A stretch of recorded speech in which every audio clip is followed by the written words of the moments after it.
Also, decriminalization doesn't address things like trafficking. Trafficking Trafficking is, I think, due to xenophobic migration policies and xenophobic border policies and poverty in other places. So if I'm, say, from Eastern Europe and I want to make money in the sex industry, like other industries, right? I'll probably want to go to a country that has more opportunity and more wealth. So I've seen this. I've seen sex workers from developing countries come to more developed countries willingly, and they are basically owned by the people who traffic them in. They owe them a whole bunch of money, and their working conditions are deplorable. And if the authorities get their hands on them, they will, use them to try and criminally charge the traffickers, and then they'll just dump them back wherever they came from. And I've met a couple of women who have come to my country many times. One girl, 7, she just kept on coming back. She wanted to live here. She wanted to create a better life for herself and her family. She knew what she was doing here. She knew she was going to be a sex worker. But, they wouldn't give her refugee status. They wouldn't give her a worker's visa. So basically, I think it's due to xenophobic migration policies. And with decriminalization, what could happen is workers' visas could be given out to people from developing countries and other places, so they can come and work in better working conditions. It also doesn't address things like racism and ageism and sizeism and all that stuff that you find in the sex industry. Now, if sex workers have more control over the industry, they can have more say over, who gets work.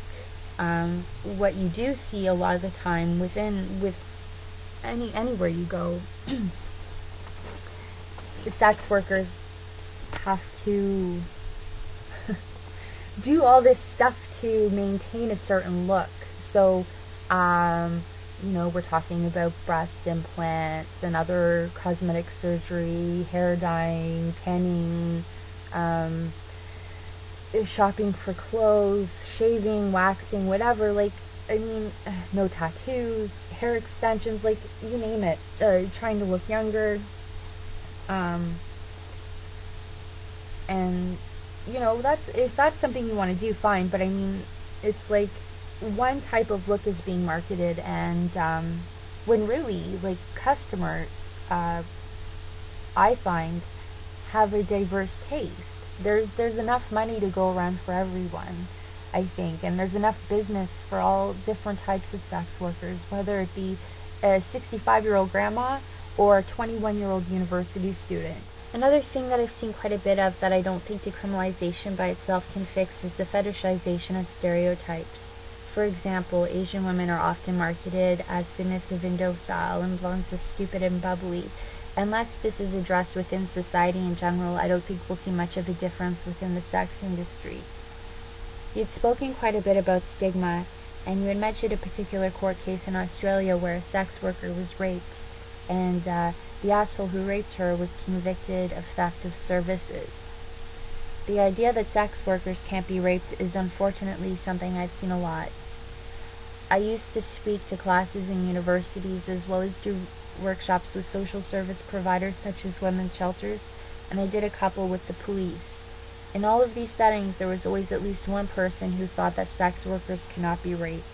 Violence is just a part of the job description. I do think that decriminalization will help a little in this department, especially with the cops, but mass education needs to be done.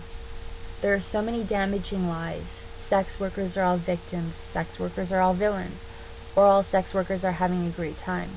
sex work is not a job, it's a lifestyle. All these lies need to be eradicated, and I think that the only way that this can be done is by giving sex workers a voice.